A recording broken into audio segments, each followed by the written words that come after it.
Hi, my name is Jen Davis, and I wanted to share with you what my family did in the hopes that it might help your family. If you too are faced with the need to honor a life well lived during the times of this pandemic. My dad died on March 6th, so just before all of the social distancing rules and the limitations on funerals happened.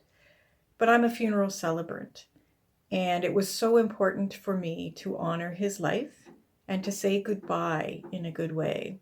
And I think what we did as a family would still be relevant for you in these times. My dad was 90 years old, and we'd had many conversations. We knew he wanted direct cremation and to have his ashes scattered at the cottage and to have a memorial service, but we hadn't made the arrangements. After my dad died, I called the funeral home and set up a time the next day to sign the paperwork.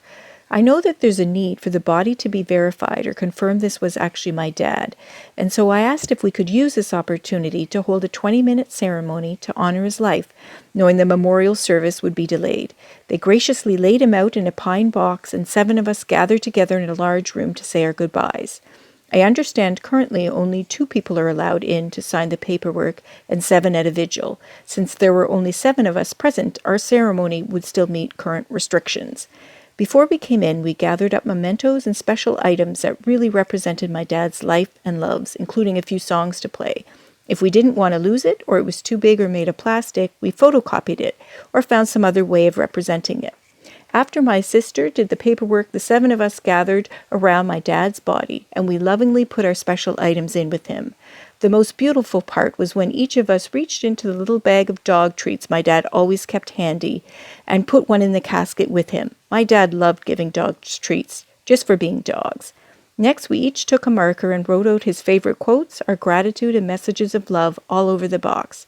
If someone wasn't there, we'd ask them in advance and wrote out their special messages too. We drew pictures and just let what was in our hearts come out the whole time we were listening to his songs. It felt like we were wrapping him up in a big hug. You could do this one at a time, each with your own marker to keep your distance. If you had a casket you weren't able to write on, you could prepare sticky notes or love notes and take turns reading them out and putting them in or on the casket.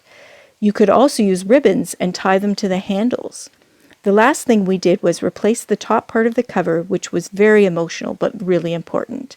If you're not comfortable seeing your loved one's upper body, this section does not have to be open. For those who can't be there, have them light a candle at home and be sure to film or take pictures of what you did. This short ceremony won't be all that we do, but it began the healing process, and it'll tide us over until we can gather together as a large family of people who loved my dad.